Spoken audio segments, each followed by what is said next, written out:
نصلي ونسلم على رسوله الكريم أما بعد فأعوذ بالله من الشيطان الرجيم بسم الله الرحمن الرحيم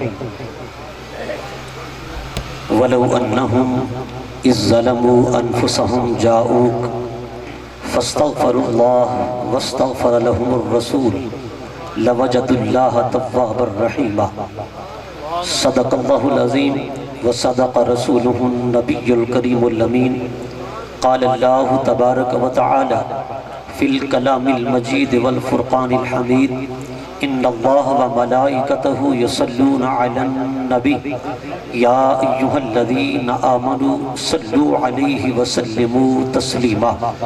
کوئی زبان خاموش نہ رہے، سارے حضرات شوق محبت و عقیدت کے ساتھ مل کر الصلاة والسلام علیکہ یا سیدی یا رسول اللہ وعلا آلکہ واصحابکہ یا سیدی یا رحمت للعالمین یا رب صلی وسلم دائما ابدا علی حبیبکا خیر الخلق کلہم هو الحبیب الذی ترجا شفاعته لکل حول من الاحوال مقتحمی۔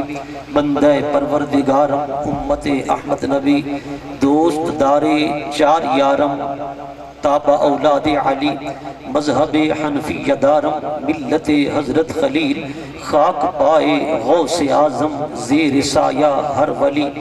وہ جو نہ تھے تو کچھ نہ تھا، وہ جو نہ ہو تو کچھ نہ ہو، جان ہے وہ جہان کی، جان ہے تو جہان ہے۔ لا ورب العرش جس کو جو ملا ان سے ملا، بٹتی ہے کونین میں نعمت رسول اللہ کی۔ وہ جہنم میں گیا جو ان سے مستغنی ہوا، ہے خلیل اللہ کو حاجت رسول اللہ کی۔ اللہ کیا جہنم اب بھی نہ سرد ہوگا، رو رو کے مصطفیٰ نے دریا بہا دیے ہیں، رو رو کے مصطفیٰ نے دریا بہا دیے ہیں۔ حمد و صلات کے بعد نہایت ہی واجب الاحترام عشاقان مصطفیٰ، حاضرین محفل، علماء کرام، ثنا خوانان حضرات، بالخصوص میزبان محفل بانی پروگرام جناب محترم عزت بہاب حضرت علامہ مولانا محمد احسن فیضی صاحب دامت برکاتہم العالیہ، اللہ رب العزت آپ کو، آپ کے برادران کو سلامت بکرامت رکھے۔ حضرات گرامی، کافی دیر سے آپ حضرات تشریف فرما ہیں، مجھ سے پہلے جلیل القدر علماء کرام کے خطابات آپ نے سماعت فرمائے۔ میں تو ایک طفل مکتب ہوں، حضرت کی محبت ہے کہ آپ نے حکم فرمایا، بندہ ناچیز حاضر ہوا۔ بس مختصر چند ایک باتیں آپ کے گوش گزار کروں گا۔ صرف حاضری لگوانا مقصود ہے، نام لکھوانا ہے حضور کے گیت گانے والوں میں، سرکار کی تعریف و توصیف اور مدحت کرنے والوں میں نام لکھوانا مقصود ہے۔ وہ ننھا منہ ابابیل تھا نا، پانی کے چند قطرے اپنی چونچ میں لیے بڑی بے تابی کے ساتھ جا رہا تھا۔ کسی نے کہا ننھے منہ ابابیل کہاں کا ارادہ ہے؟ اس نے کہا تمہیں نہیں پتا، اللہ کے خلیل حضرت ابراہیم کو نمرود چکھے میں ڈالنا چاہتا ہے، میں یہ پانی کے چند قطرے لے کر جا رہا ہوں تاکہ اس چکھے کو بجھا سکوں۔ کسی نے کہا تیرے یہ پانی کے چند قطرے کیا کریں گے؟ وہ تو چکھا اتنا بڑا چکھا ہے، اتنا بڑا آلاؤ ہے، اگر اس کی فضا سے بھی کوئی پرندہ گزرے تو وہ بھی جل کر اس میں بھسم ہو جاتا ہے، یہ تیرے پانی کے چند قطرے کیا کریں گے؟ اس نے کہا پتہ مجھے بھی ہے، میں آگ تو نہیں بجھا سکوں گا، پر میرے جذبے کو سلام کرو، میری عقیدت کو سلام کرو، میری محبت کو سلام کرو کہ جس دن عاشقان خلیل کی فہرست بنے گی، جہاں بڑے بڑے عاشقوں کا نام آئے گا، وہ مجھ جیسے ننھے منھے ابابیل کا نام بھی آ جائے گا، وہ مجھ جیسے ننھے منھے ابابیل کا نام بھی آ جائے گا۔ میں تو نام لکھوانے جا رہا ہوں۔ میرے بھائیوں، جب بھی حضور کے میلاد کی محفل میں آیا کرو، یہ نظریہ بنا کر، یہ عقیدہ بنا کر، یہ اندیہ بنا کر کہ ہم حضور کی محفل میں جا رہے ہیں، سرکار ہمارے ظاہر کو بھی دیکھ رہے ہیں، حضور ہمارے باطن کو بھی دیکھ رہے ہیں۔ جس کا عقیدہ ہے وہی بولے محبت کے ساتھ۔ آپ کا زیادہ وقت نہیں لوں گا، لیکن آپ کو بولنا چاہیے تاکہ آپ کا بھی اور میرا بھی، میرا سنانے کا دل کرے اور آپ کو سننے کا دل کرے۔ حضرات گرامی شیخ محقق شاہ عبدالحق محدث دہلوی رحمت اللہ تعالی علیہ، یہ وہ بزرگ ہیں جو حضور کے گنبد خضرا کے سامنے بیٹھ کر سرکار کی حدیث پڑھاتے تھے۔ ایک دن حضور نے فرمایا عبدالحق، عرض کی جی یا رسول اللہ، فرمایا میرے مدینہ میں حدیث پڑھائی، اب میں مصطفیٰ چاہتا ہوں ہندوستان چلا جا، وہاں جا کر میری حدیث پڑھا۔ عرض کی آقا یہاں تو حدیث پڑھانے کا لطف ہی کچھ اور ہے، مزہ ہی کچھ اور ہے۔ آقا آپ کے گنبد خضرا کے سامنے بیٹھ کر جب حدیث پڑھاتا ہوں، زباں پہ ہوتا ہے قال قال رسول اللہ، زباں آپ کی حدیث پڑھاتی ہے، آنکھیں آپ کے گنبد خضرا کا دیدار کرتی ہیں۔ آقا ہندوستان چلا جاؤں گا، دیدار سے معروم ہو جاؤں گا۔ فرمایا عبدالحق جا تو صحیح، جو مصطفیٰ یہاں کرم فرما سکتا ہے وہ وہاں بھی کرم فرما سکتا ہے، جو مصطفیٰ یہاں کرم فرما سکتا ہے وہاں بھی کرم فرما سکتا ہے۔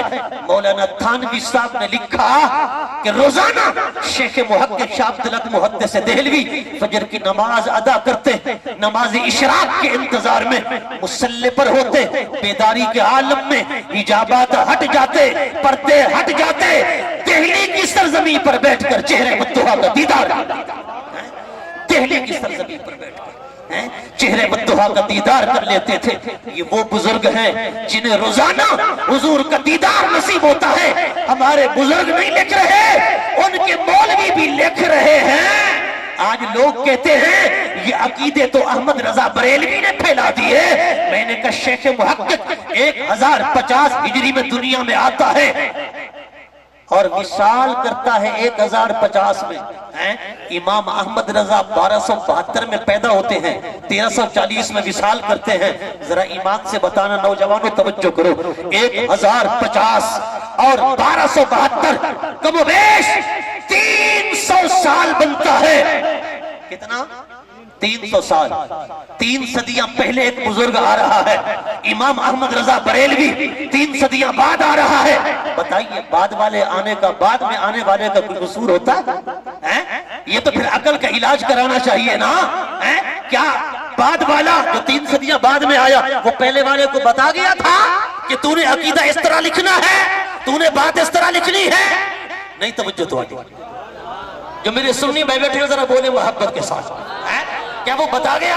آج ہم کہتے ہیں نا ہم تو امام اعظم ابو حنیفہ کی تقلید کرتے ہیں، ہم تو حنفی ہیں کہتے ہیں۔ کچھ لوگ کہتے ہیں امام جعفر صادق کی تقلید کیوں نہیں کرتے؟ 12 امام اہل بیت کے ہیں، ان کی تقلید کیوں نہیں کرتے؟ امام ابو حنیفہ کی کرتے ہو، وہ تو کوفی تھے، کوفی لا یوفی ہوتے ہیں، کوفیوں نے تو امام حسین سے وفا نہ کی، تم امام ابو حنیفہ کی تقلید کرتے ہو۔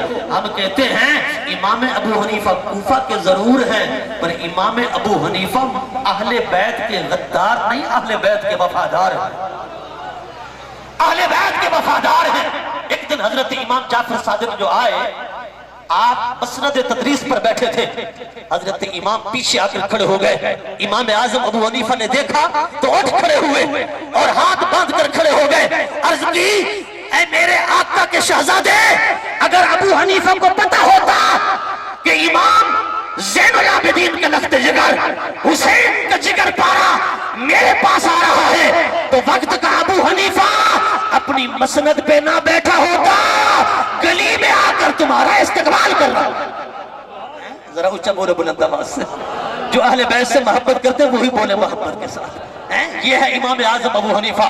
پھر توجہ، واقعہ کربلا 20 سال پہلے ہوا، امام اعظم 20 سال بعد پیدا ہوئے۔ میں نے کہا بدبختہ، ابو حنیفہ کی تقلید پر تان کرتے ہوئے تجھے شرم نہیں آتی؟ جو 20 سال بعد پیدا ہوا واقعہ کربلا کے، اس کا قصور کیا ہے؟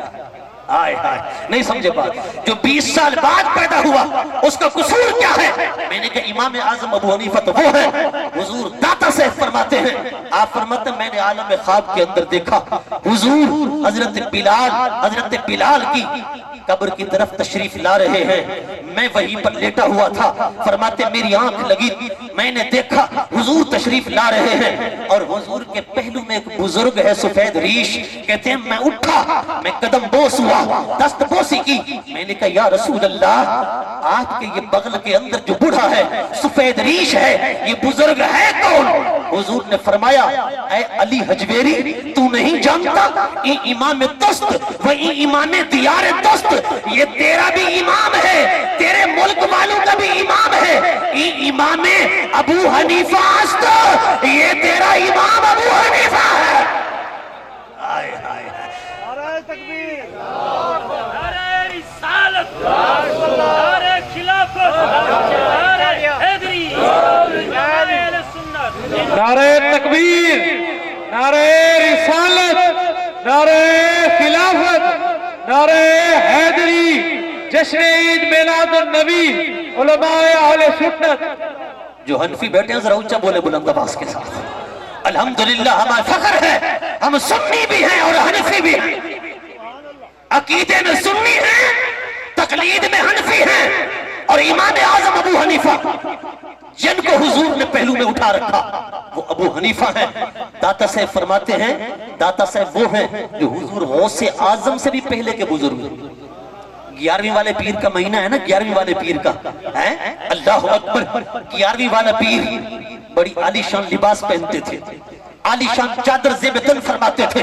ایک دن اس ایک بندے نے دیکھا, بد نصیب نے, تو اس نے, اس کی نیت خراب ہو گئی کہ یہ چادر مجھے ملنی چاہیے. وہ آپ کے پیچھے لگ گیا, آپ گھر کے اندر داخل ہوئے, رات کا وقت ہے, وہ آپ کے گھر میں آ گیا. اس نے چادر اٹھائی, کوئی قیمتی چادر, 70,000 درہم کی چادر تھی, 70,000 درہم کی چادر. وہ چادر لے کر جانے لگا. جب جانے لگا نا تو آنکھیں چلی گئی, اندھا ہو گیا, بینائی چلی گئی. پھر واپس ہوا چادر رکھنے کے لیے, بینائی واپس لوٹائی, پھر نیت بد ہوئی, پھر چادر اٹھائی, پھر جانے لگا, پھر اندھا ہو گیا, پھر واپس لوٹا, آنکھیں پھر آ گئی, پھر چادر اٹھا کے جانے لگا. پھر اسی طرح اسی کشمکش کے اندر تھا, جاتا ہے آتا ہے, جاتا ہے آتا ہے, کہ دروازہ کھٹکھٹایا گیا. حضور غوث اعظم نے آواز دی, ارے آنے والا کون ہے؟ کہا خضر ہوں, فلاں علاقے کا کتب جو ہے انتقال کر گیا ہے, میں کتب لینے آیا ہوں. حضور غوث پاک نے فرمایا چلا جا, رات کا وقت ہے, کل آ جانا, کیونکہ کتب دینا غوث العالمین کی ذمہ داری ہے, کتب کو پہنچانا خضر کی ذمہ داری ہے. حضرت خضر نے کہا حضور والا, رات کے وقت اگر وہ علاقہ تباہ ہو گیا اس کی ذمہ داری کس پر ہوگی؟ حضور رات کو چاہیے, کتب رات کو چاہیے. آپ نے فرمایا اچھا. دروازہ کھل گیا, اندر آ گیا. فرمایا چارپائی کے نیچے, چور نے جب یہ سارا ماجرا سنا نا, چارپائی کے نیچے چھپ گیا, چٹائی میں لپٹ کر, وہ چٹائی میں لپٹ کر چارپائی کے نیچے چھپ گیا. حضور غوث پاک نے فرمایا چٹائی کے نیچے کتب لیٹا ہوا ہے, اسے اٹھا کر لے جا.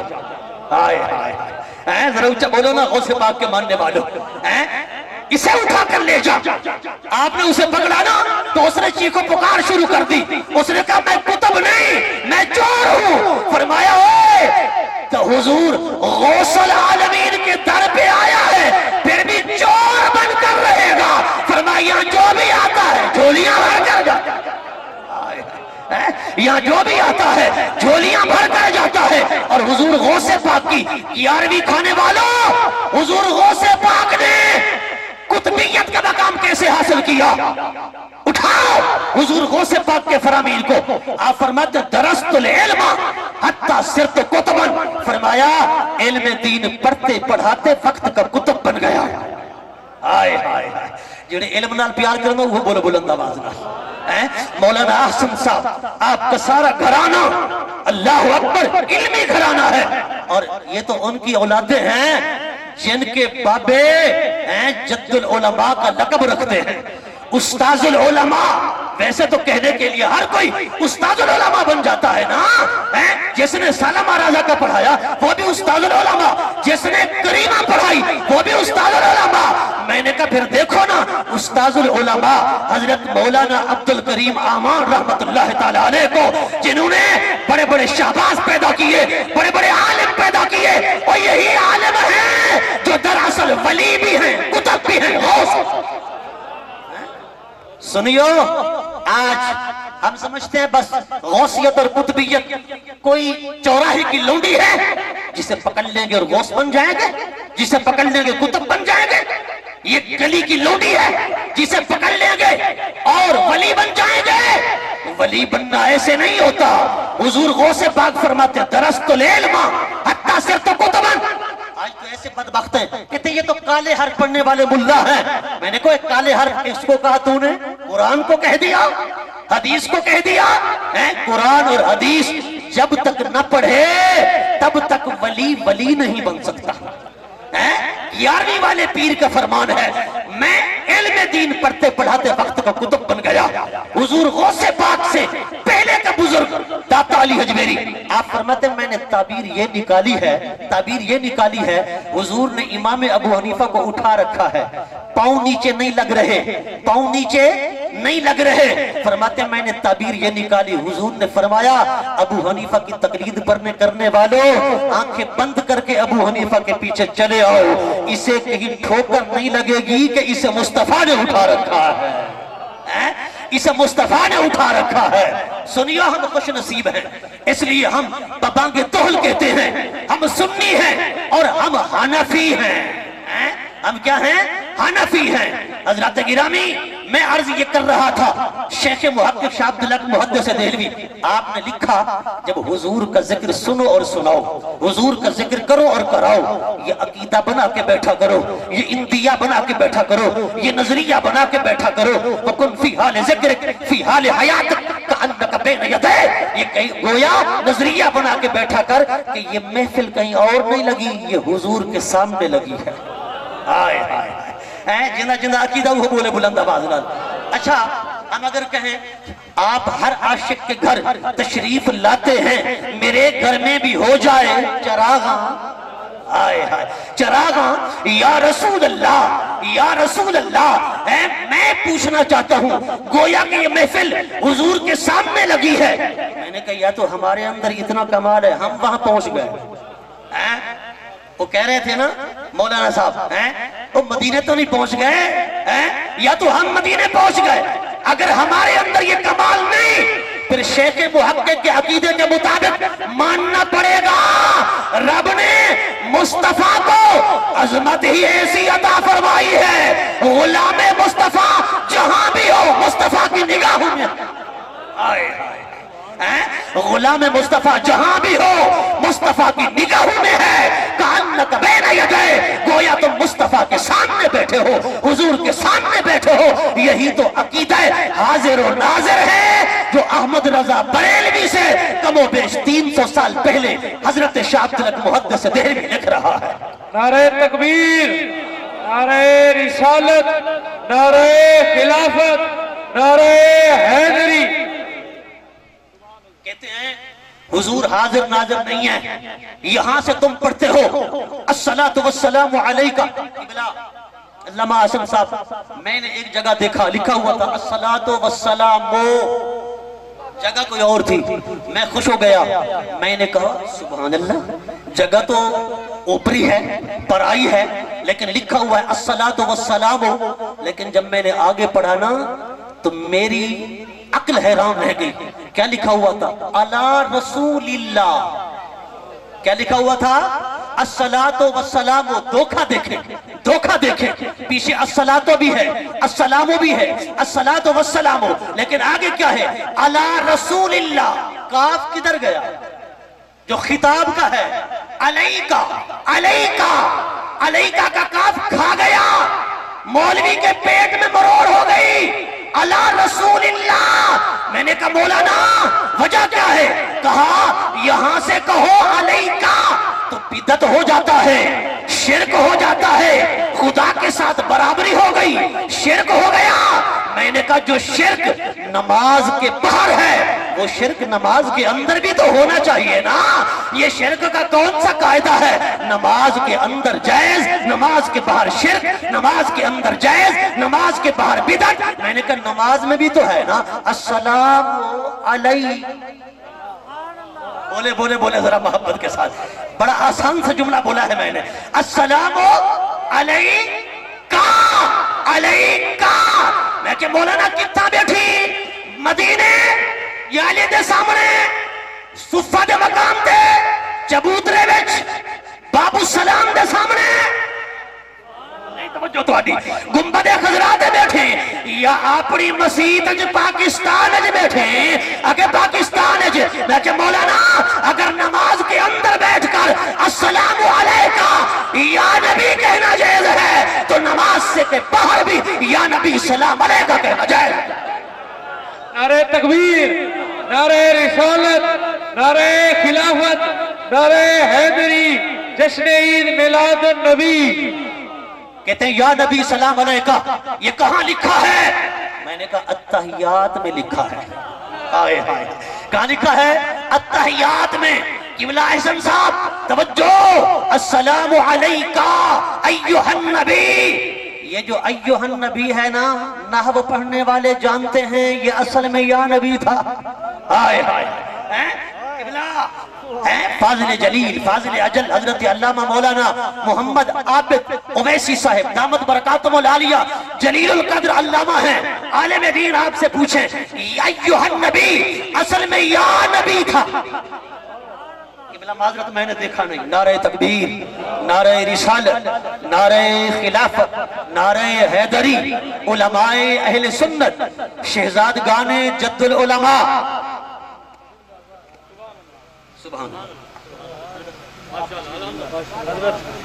بابا بسم اللہ حضرت صاحب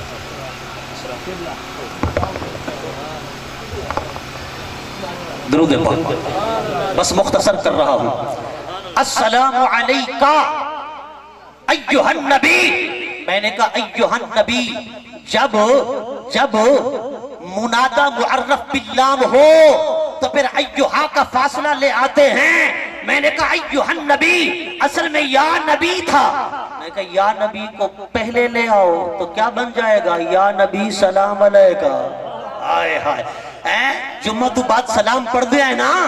او نوجوانوں کہتے جمعہ کے بعد یا محفل میلاد کے بعد یا نبی سلام علیکہ یہ پڑھنا بدعت ہے۔ میں نے کہا التحیات میں لکھا ہے، صحابہ فرماتے ہیں نبی پاک نے ہمیں التحیات ایسے سکھاتے جیسے سورہ فاتحہ سکھاتے، جیسے سورہ فاتحہ سکھاتے تھے۔ اور السلام علیکہ میں نے کہا اللہ والے جو ہیں نا، اللہ والے جب تک وہ دیدار کرتے نہیں تب تک آگے بڑھتے نہیں۔ شمس العارفین تاجدار گولڈا محدث گولڈا حضرت پیر مہر علی رحمت اللہ تعالیٰ علیہ کے پیر و مرشد حضرت خواجہ شمس العارفین شمس الدین سیالوی رحمت اللہ تعالیٰ علیہ، آپ ایک حافظ صاحب کے پیچھے نماز پڑھتے تھے تو ایک دن نا آپ نے سلام تاخیر سے پھیرا تو حافظ صاحب آپ کی خدمت میں آئے، عرض کرنے لگے حضور والا کیا وجہ ہے؟ میرے سلام کی آواز نہیں پہنچی تھی، آپ نے سلام دیر سے فرمایا۔ آپ نے فرمایا حافظ صاحب آواز پہنچی تھی، حضور پر سلام کیوں لیٹ فرمایا؟ آپ نے فرمایا یہ راز کی باتیں ہیں، راز میں رہنے دیں، یہ راز کی باتیں ہیں، راز میں رہنے دیں۔ عرض کی حضور نہیں حافظ صاحب بڑے لاڈلے تھے، حضور فرماؤ تو صحیح نا۔ آپ نے فرمایا حافظ صاحب جب ہم قیام کرتے ہیں پھر رکوع کرتے ہیں پھر سجدہ کرتے ہیں پھر تشہد میں بیٹھتے ہیں اور کہتے ہیں السلام علیکہ، السلام علیکہ، کاف ہے خطاب کا، ہم اس وقت تک ایھا النبی کہتے نہیں جب تک چہرے والضحیٰ کو دیکھتے نہیں۔ آج مصطفیٰ نے دیدار بھی دیر سے کرایا، ہم نے سلام بھی دیر سے، آج مصطفیٰ نے سلام بھی دیر سے دیدار بھی دیر سے کروایا، ہم نے سلام بھی دیر سے پھیرا ہے۔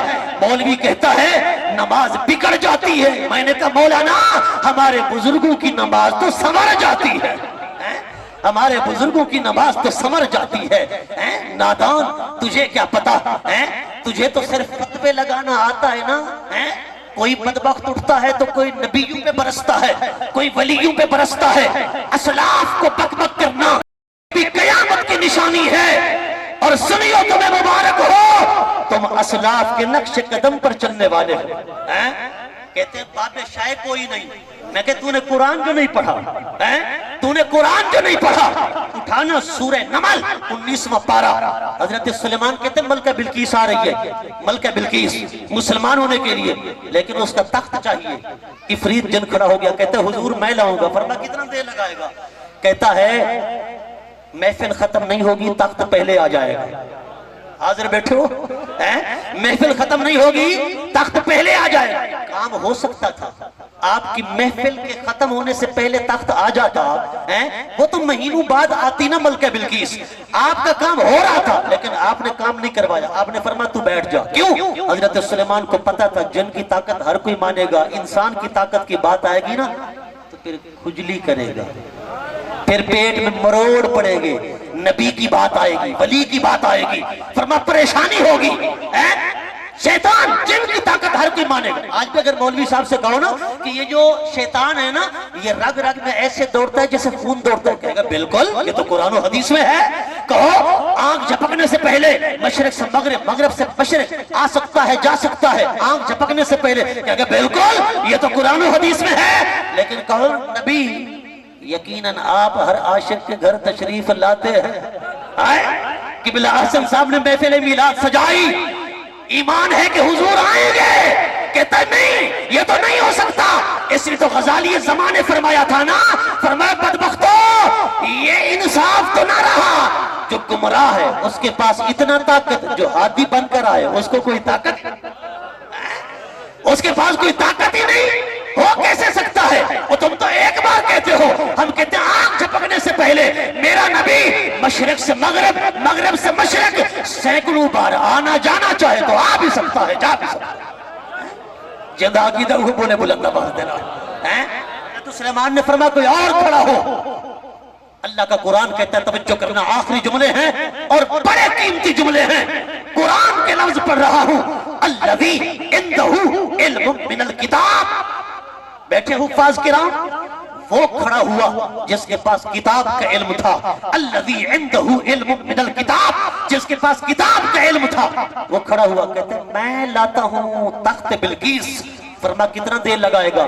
کہتا ہے سلیمان وزیر بھی آپ کا ہوں، نام میرا آصف بن برخیہ ہے، امتی بھی آپ کا ہوں، وزیر بھی آپ کا ہوں. اجازت تو دے سونا، اجازت تو دے. ہم کوئی عاجز ہے، ہم کوئی لاچار ہے، ہم کوئی مجبور محض ہے. آج بدبخت کہتا ہے نبی تو مجبور محض ہے، نبی تو بندہ عاجز ہے، نبی تو بندہ لاچار ہے.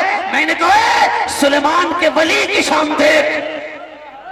نہیں توجہ تو کہتا ہے اجازت دے، تخت میں حاضر کروں گا. فرما کتنا دیر میں؟ اب قرآن کے لفظ ہیں، یہ ڈائجسٹ کے نہیں، اخبار کے نہیں، ناول کے نہیں. سلیمان کا وزیر کہتا ہے قبلہ ان یرتد الیک طرفک، قبلہ پہلے، ان یرتد، ارتد یرتد ارتداد. ارتداد کا معنی کسی چیز کا الٹ پلٹ ہونا، دائیں بائیں ہونا، اوپر نیچے ہونا، یہ ارتداد ہے. آگے ہے طرفک، طرف کہتے ہیں آنکھ کی پلکوں کو. جب ارتداد کے ساتھ پلک کا تعلق جڑ جائے اس کا مطلب ہوتا ہے پلکوں کا اوپر نیچے ہونا، اوپر نیچے ہونا. پھر کیا کہتا ہے؟ قبلہ. حفاظ کرام قبلہ ہے یا بعدہ ہے؟ قبلہ کہتے ہیں توجہ، آنکھ جھپکنے سے پہلے.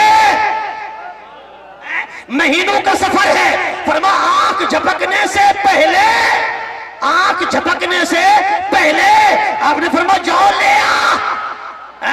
ملکہ بلقیس کا تخت لے آ. وہ گیا، آپ ایسے دیکھ رہے تھے، آپ نے جب نیچے دیکھا نا فلما رآہ مستقرا عندہ، تخت سامنے موجود تھا. میں نے کہا اے مرزا پلمبر تو کہتا ہے باب شاہ کوئی نہیں. میں نے کہا بابا تخت چکی آ گئی. نعرہ تکبیر، نعرہ رسالت، نعرہ خلافت، نعرہ حیدری، شان اولیاء، شان اولیاء. مہینوں کے سفر سے تخت کو لے آنا، میں نے کہا یہ کام کوئی نہیں. اور میں نے کہا بدبختہ اتنے بڑے تخت کو مہینوں کے سفر سے لے آنا اللہ کے ولی کی یہ طاقت ہے. میں نے کہا یہ بابے بڑی چیز ہے، تجھے کیا اندھے کو کیا پتا؟ آنکھ والا تیرے جلووں کا تماشا دیکھے. حضرت شاہ نقشبند رحمت اللہ علیہ ایک لڑکی مسلمان ہو گئی، اس نے کہا حضور میں عیسائی ہوں، میرے ماں باپ عیسائی ہیں، اگر میں کلمہ پڑھ لیتی ہوں نا بچائیں گے نہیں، مار دیں گے۔ آپ نے فرمایا اچھا کلمہ پڑھ۔ حضور کلمہ چھپاؤں یا ظاہر کروں؟ فرمایا ظاہر کر دینا، مشکل وقت آئے تو نقش بند کو بلا لینا۔ آئے مشکل وقت آئے تو نقش بند کو بلا لینا۔ اللہ اکبر، گھر آئی، کلمے کو ظاہر کر دیا۔ ماں باپ تو دشمن تھے نا، اسلام کے دشمن تھے، انہوں نے کہا تجھے جان سے مار دیں گے، کلمہ چھوڑ دے۔ کہا کلمہ نہیں چھوڑوں گی۔ کہا جان سے مار دیں گے۔ کہا مار دو۔ کہا اسے بلند مینارے پہ لے جاؤ، بلند عمارت پہ لے جاؤ، مینارے پر لے جاؤ، وہیں سے اس کو دھکا دو تاکہ اس کی جان نکل جائے، یہ مر جائے۔ اسے بلند مینارے پر لے گئے۔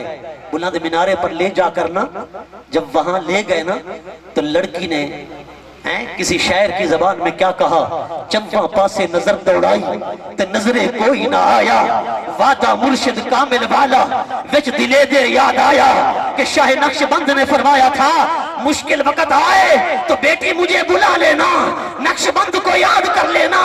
بابا اس گھڑی سے کوئی مشکل گھڑی آئے گی، اس مشکل وقت سے کوئی مشکل وقت آئے گا، اب تو مجھے جان سے مارنا چاہتے ہیں۔ انہوں نے مینارے سے نیچے گرا دیا۔ جب گرا دیا نا وہ لڑکی نیچے آ رہی تھی، جب نیچے پہنچی نا زمین کے قریب، بابا جی بھی ٹھہرے ہوئے تھے اور اپنی چادر کو یوں کر رکھا تھا، اپنی جھولی پھیلا رکھی تھی، لڑکی کو چادر میں لیا اور پرامن طریقے سے زمین پہ کھڑا کر دیا۔ جب بچی نے دیکھا بابے نقش بند کی چہرے پہ نگاہ پڑی تو کہا بابا جی جب میں مینارے پہ تھی میں نے تو چاروں طرف دیکھا، مجھے تو آپ کہیں سے نظر نہیں آئے، لیکن نیچے کیسے آئے، کہاں سے آئے، کب آئے؟ آپ نے فرمایا او بیٹی تو از مینارہ آمدی من از بخارا آمدم۔ او میری بچی جب تم مینارے سے چلی تھی تیرا شیخ بخارے سے چل پڑا۔ آئے جب تم مینارے سے چلی تھی تو از مینارہ آمدی، تو میناریوں تھلے آئی تو میں بخاریوں چل کے آیا، میں بخاریوں چل کے آیا۔ اللہ اللہ کرنے سے اللہ نہ ملے، یہ اللہ والے ہیں جو اللہ سے ملا دیتے ہیں۔ اللہ اکبر۔ حضرات گرامی اللہ والوں کو دیکھنا ہے نا تو پھر کسی عاشق کی نظر سے دیکھ۔ اللہ پاک نے کیا فرما وَلَوْ أَنَّهُمْ إِذْ ظَلَمُوا أَنفُسَهُمْ جَاءُوكَ، محبوب اگر یہ گنہگار ہو جائیں، یہ در در کی ٹھوکریں نہ کھائیں، بس تیرے در پر آ جائیں۔ کیوں؟ ہم نے رب کو دیکھا بھی نہیں، سنا بھی نہیں، پڑھا بھی نہیں۔ فرما مجھے پڑھنا ہے، مجھے سننا ہے، مجھے سمجھنا ہے، ایک ہی تو در ہے۔ مولا وہ کون سا در ہے؟ فرما در حبیب ہے، یہاں آ جاؤ، مجھے دیکھ بھی لوگے، سن بھی لوگے، پڑھ بھی لوگے۔ آج لے ان کی پناہ، آج مجد مانگ ان سے، پھر نہ مانے گے قیامت میں اگر مان گیا۔ اللہ رب العزت ہم سب کو حضور کا سچا غلام بنائے اور حضور کے غلاموں کا بھی ہمیں سچا نوکر بنائے۔ اللہ پاک حضرت علامہ مولانا محمد احسن صاحب دامت برکاتہم العالیہ کے اہتمام کو شرف قبولیت بخشے۔ وآخر دعوایا ان الحمدللہ رب العالمین۔